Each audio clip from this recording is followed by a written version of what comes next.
And distinguished guests, I won't keep you for too long. It's a privilege to be asked to propose the toast to the Football Writers Association.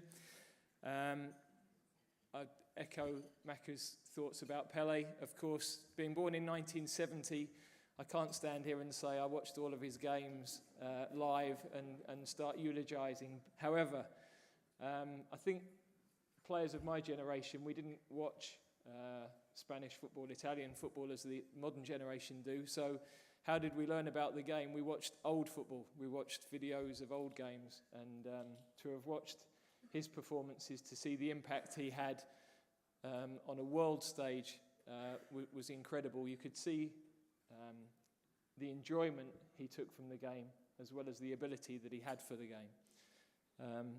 To have gone on to be an incredible ambassador for the game in the way that he has as well speaks volumes for the impact I think he's had not only on the football community but right across the world as one of those rare iconic figures that you could travel to any part of the globe and people would know who he was. I'm certain that Gordon and Cliff and Steve will be able to speak in far more detail than me, but also would like to acknowledge Gordon's 80th birthday last month, and congratulations for that.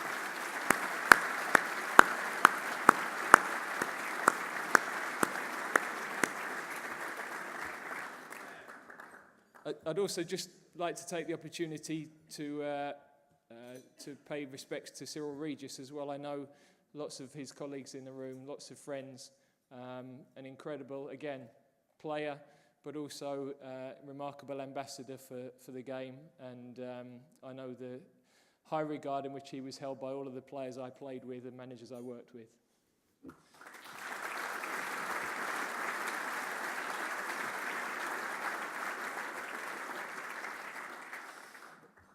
Talk of Pele and the beautiful game, enjoyment, freedom, obviously brings me neatly to England this summer.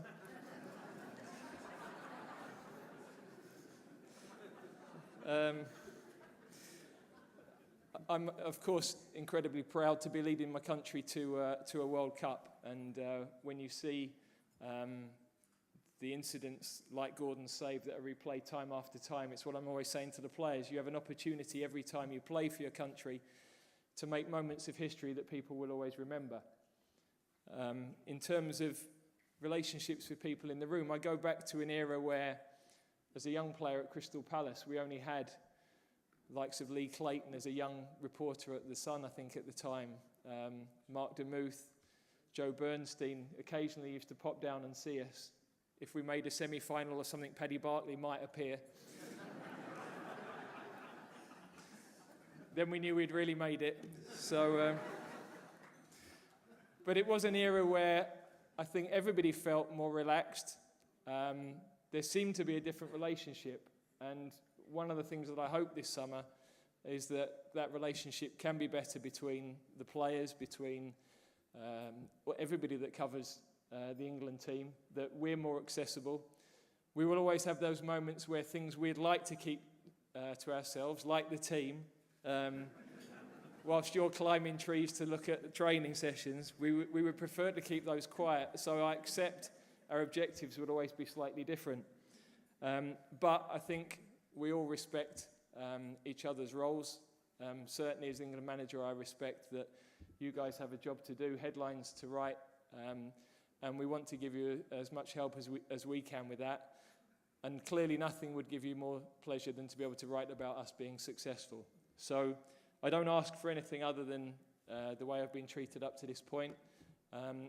But I hope that you find the access to the players and the atmosphere around the camp one that is an enjoyable experience for all of you as well as us, because I think if that's the case, then we'll all be heading in a good direction.